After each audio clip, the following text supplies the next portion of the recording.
जैसे प्रकाशमान, संसार के उपकार करने, सब सुखों के देने, व्यवहारों के हेतु और चक्रवर्ती राजा के समान सबकी रक्षा करने वाले सूर्य और चंद्रमा हैं, वैसे ही हम लोगों को भी होना चाहिए।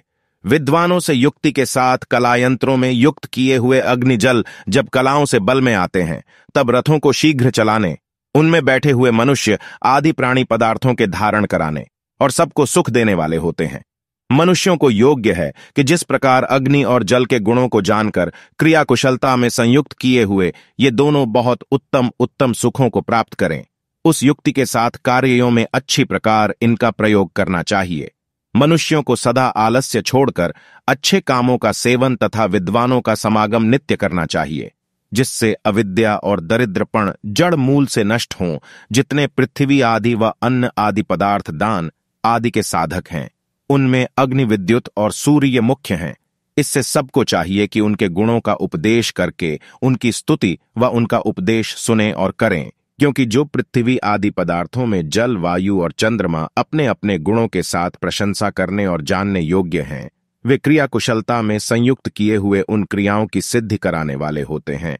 मनुष्यों को उचित है कि अग्नि आदि पदार्थों के उपयोग से भरपूर धन को संपादन और उसकी रक्षा व उन्नति करके यथा योग्य खर्च करने से विद्या और राज्य की वृद्धि से सबके हित की उन्नति करनी चाहिए।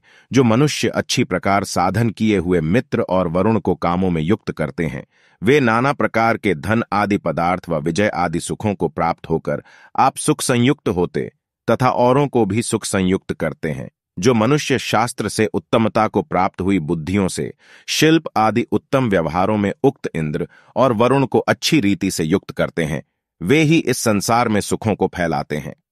मनुष्यों को जिस पदार्थ के जैसे गुण हैं, उनको वैसे ही जानकर और उनसे सदैव उपकार ग्रहण करना चाहिए। इस प्रकार ईश्वर का उपदेश है।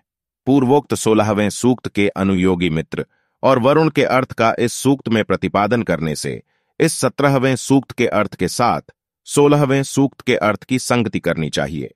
इस सूक्त का भी अर्थ सायणाचार्य आदि तथा यूरोप देशवासी विल्सन आदि ने कुछ का कुछ ही वर्णन किया है।